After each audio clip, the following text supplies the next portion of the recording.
Okay, Mayor, you're on. Okay. Good evening. I am Mayor Pam Panzenbeck, Chairperson of the Glen Cove Industrial Development Agency and Local Economic Assistance Corporation. It is Tuesday, January 28th, and I would like to welcome the Glen Cove IDA and LEAC board members for the 2025 term. This meeting is being live streamed and recorded. Let's call the meeting to order at 5:35 p.m. Will the secretary please call the roll? Lisa Travatello. Here. Tom Scott. Here. Dave Jimenez. Here. John Fielding. Here. Jim Capiello. Here. Vincent Hartley. Here. And Chairperson Panzavek. I'm here.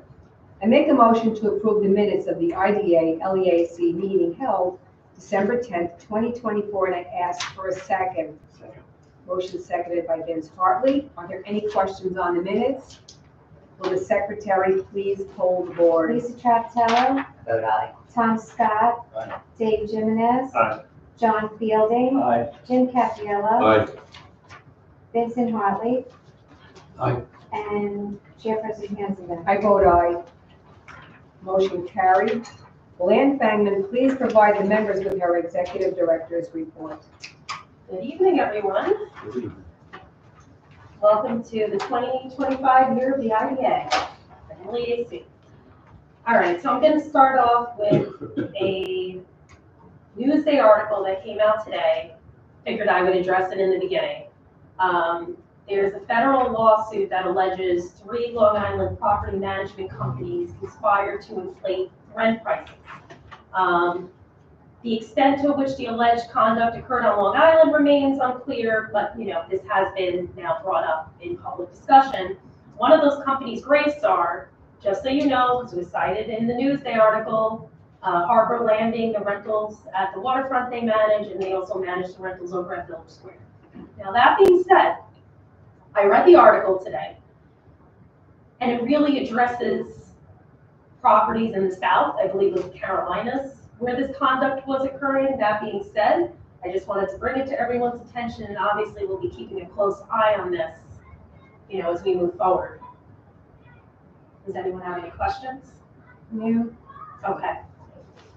Moving on to Block F, which is the 56 affordable condominium units at the Glen Cove, the Garbers Point waterfront. As you know, Georgia Green Ventures, led by Dave Gallo, they have received our consent in prior years to close on that property and to develop the 56 affordable condominium units. They have made some progress toward that end goal more recently. Specifically, they have been working with CDLI, Community Development Corporation of Long Island, to potentially be a partner in the deal. That's still being formulated, but what I'm told is that they are interested in essentially pre-buying a certain number of units. They manage projects like this and develop projects like this throughout Long Island, as does Dave Gallo and his group. So they're working on the terms of that partnership. They do have a letter of interest from Webster Bank, which is a copy of. The financing for this project is incredibly complex and deals with multiple subsidies.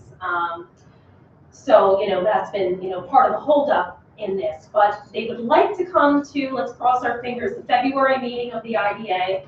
We'd like to have a draft regulatory agreement at that time for the IDA members. We'd like to have a draft intercreditor agreement for the IDA members. These were both agreements that were required with Block G, the affordable rentals, and they do have to do with our master tax agreement and the structure of our pilot down at Garvey's.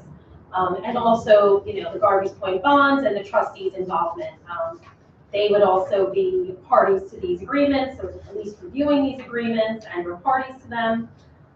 Again, this is all in progress.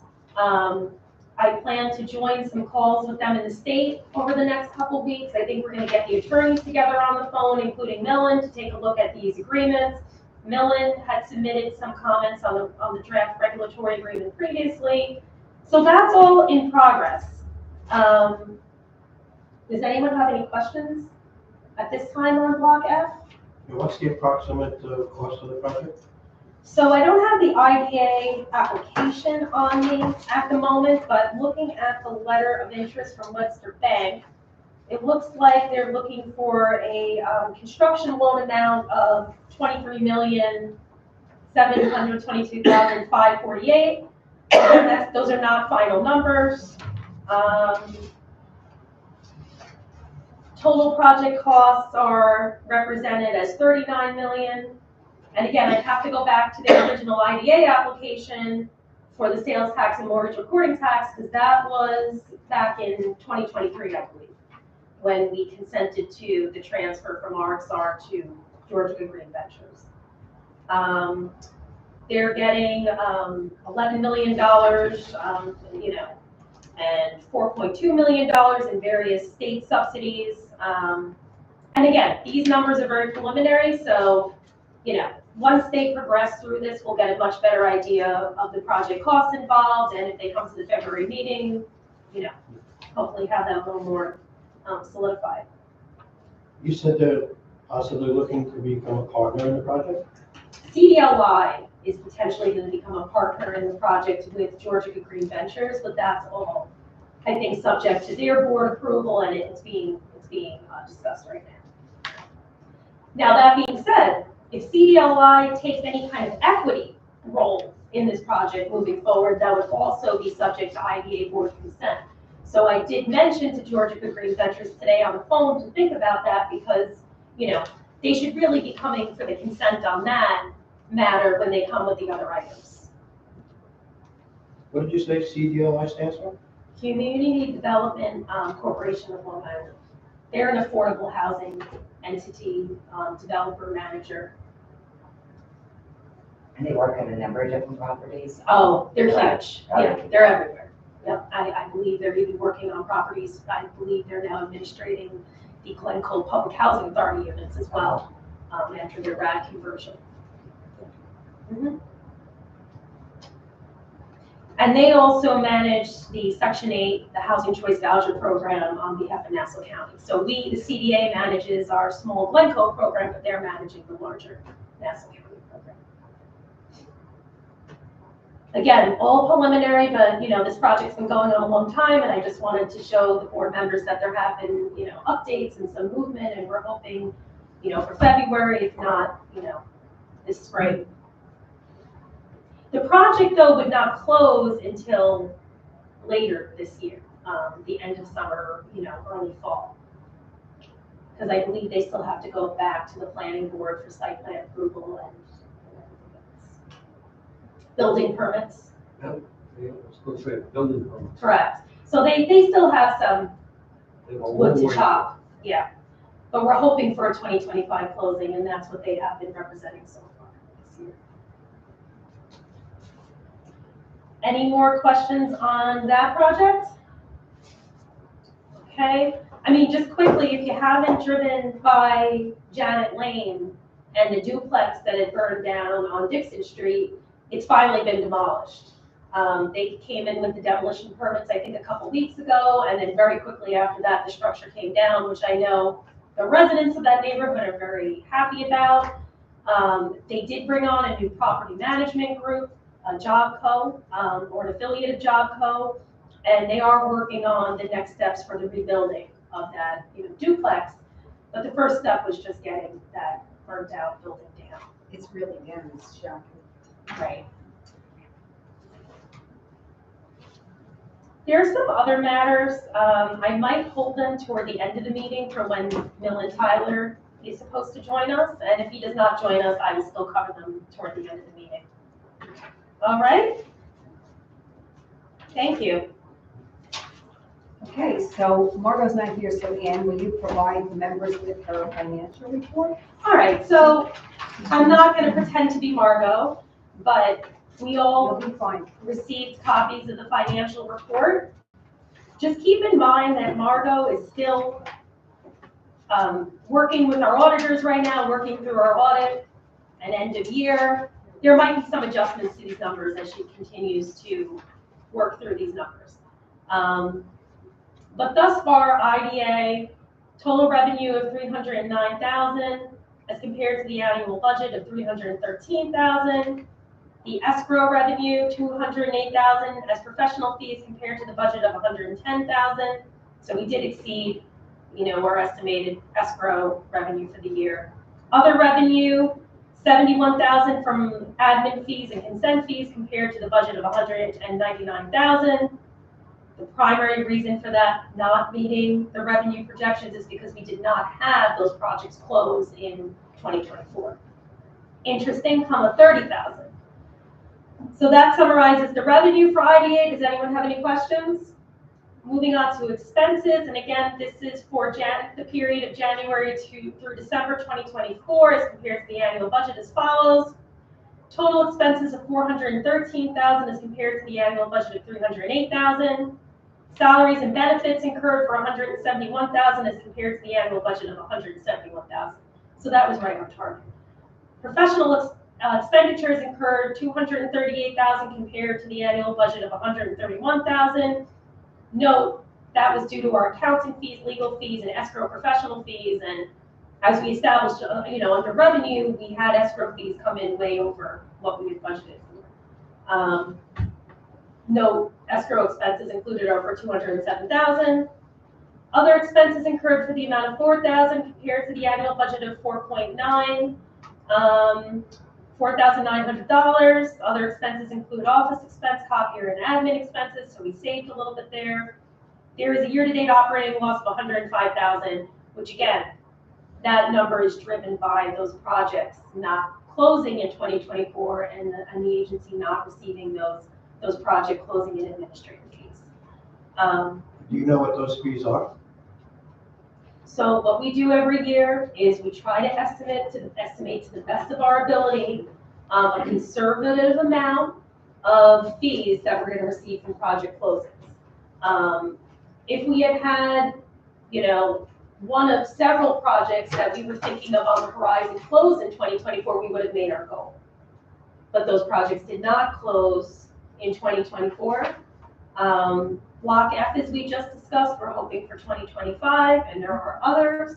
But we're very conservative when we budget the revenue projections. When you put them together, like you're saying, if this project Yes. closes in this year, this is what. Yes, Right. and all that details in the budget that the board votes on annually. Right. You see for, all of our annual fees, where that revenue is being generated off the projects. And then typically if we have one even moderate sized project closed, we would meet that other fee for. And if they all close, we have a significant. And that surplus. happened. So in 2021, we had a major surplus of hundreds of thousands of dollars because that year we happened to have a couple of very large projects closed. So I can't budget like that though. I have, Right, you have to, come up with a conservative number and then, Is there any more questions on the IDA budget to actual January through December 2024? Nope. Okay, then I'm going to move to the GIFLIC budget to actual January through December of 2024. Total revenue of $61,000, admin fee revenue of $2,000 as compared to the annual budget of $2,000. Escrow fee revenue of $55,000, that's Capital Market Advisors who's been working with us on the Garvey's Point bonds. Interest income $4,000 as compared to the annual budget of $2,000. Expenses, total expenses of $6,500. That is comprised of the admin fee expense for $2,000 paid to the IDA. Professional fees for $4,500 as compared to the annual budget of $4,500. Legal fees, so that's comprised of the $1,000 of legal fees and the audit fee of $3,500. There's a year-to-date loss of $383. Does anyone have any questions on the financial report? And you were great, you did a great job on that. Thank you. So unfinished business, in each member's board packet is an oath of office card, acknowledgement of your fiduciary duty, conflict of interest, code of ethics policy for 2025. Please sign them and return to the secretary this evening. The secretary will ask each of you to sign the oath of office book for 2025. In addition to these forms, you're required to complete an annual financial disclosure statement pertaining to 2024 activity. We ask that this form be completed and returned to the board secretary at the earliest convenience, but not later than January 31st, which is coming soon. Yeah, as soon as you Right. can. As soon as you Next can. Friday. Oh, Don't worry about it. Don't worry about And new business, as this is our annual organizational meeting, tonight's new business is the appointment of officers of the board, formation of committees, administrative business pertaining to banking, board meeting schedule, and record retention. The IDAC, LEAC also received an extension agreement for legal services from the law firm of Phillips Lytle that was included in your board packets. A contact list is included in your board member packets. And we ask that you please review your contact information and alert the secretary of any changes. If there are no questions on the new business items, let's proceed to the resolution. Any questions? I mean, it's pretty basic, so I wouldn't think we have questions. 7A, resolution of the Glen Cove IDA and LEAC for the annual appointment of officers as follows. Chairperson, Pamela Panzenbeck. Vice Chairperson, Treasurer, Ethics Officer, Vincent Hartley. Executive Director, Contracting Officer, Ann Fengman. Chief Financial Officer, Assistant Secretary, Margot Zoldesi. Board Secretary, Records Management Officer, Camille Byrne. 7C and 7D, resolution of the Glen Cove IDA and LEAC authorizing bank signatories for Glen Cove IDA and Local Economic Assistance Corporation bank accounts with American Community Bank as follows. Pamela Panzenbeck, Chairperson, Vincent Hartley, Treasurer, Ann Fengman, Executive Director, Margot Zoldesi, Chief Financial Officer. 7E and F, resolution of the Glen Cove IDA and LEAC appointing members of the Audit Finance Committee. Vincent C. Hartley is the committee chairperson, John Fielding is a committee member, Dave Jimenez is a committee member. 7G and H, resolution of the Glen Cove IDA and LEAC appointing members of the Governance Committee. Pamela Panzenbeck is the chairperson, James Capiello and Tom Scott are committee members. 7I and J, resolution of the Glen Cove IDA and LEAC appointing members of the Transaction Committee. Pamela Panzenbeck, IDA LEAC Chairperson, Ann Fengman, IDA LEAC Executive Director, and IDA LEAC Legal Counsel. 7K and L, resolution of the Glen Cove IDA and LEAC approving the 2025 IDA LEAC meeting schedule attached herein. You'll find that back in the packet. 7K and L, resolution of the Glen Cove IDA and LEAC approving the 2025 IDA LEAC meeting schedule attached. Oh, just read that. 7M and N, resolution of the Glen Cove IDA and LEAC authorizing continuation of the use of the New York State Archives Retention and Disposition Schedule, LGS-1, for management of the agency's records. 7O and P, resolution of the Glen Cove IDA and LEAC authorizing the acceptance of fixed fee arrangement for standard general counsel services with Phillips Lytle LLP for IDA LEAC legal services as per agreement attached herein. Are there any questions about resolution 7A through 7P? Any questions at all? If there are no further questions, I make a motion to adopt resolution 7A through 7P, and I ask for a second. Motion seconded by Ms. Hartley.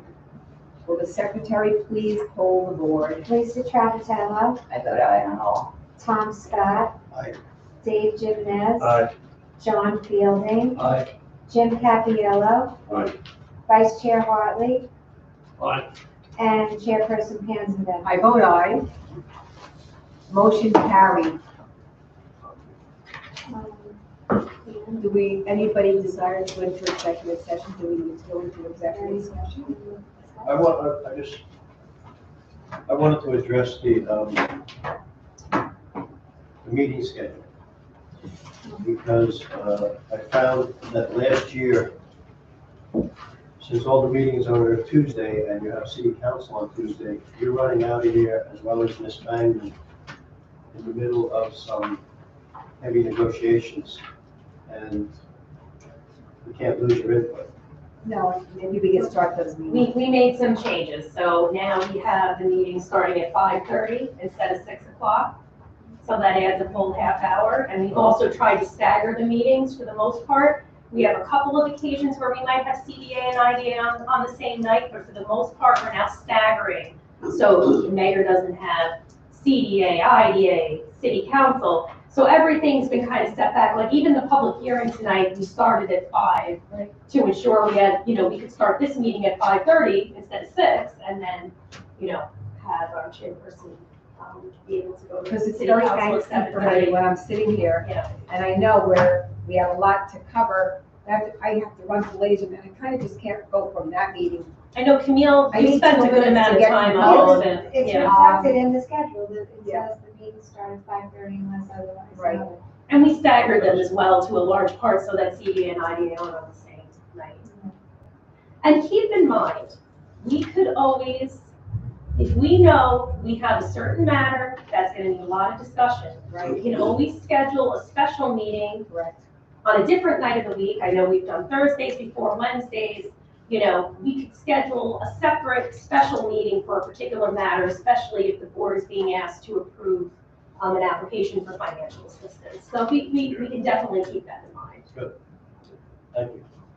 And there's no meeting in March, so I have a big thing, so there's no meeting in March. Chairperson, So, I believe that, It's a very important meeting, March. We have to approve the ABO reports. No. It's March 27th. no, there's no meeting in March. But we're having it on Thursday. Yes. so I believe we have some discussions regarding proposed pending or current litigation.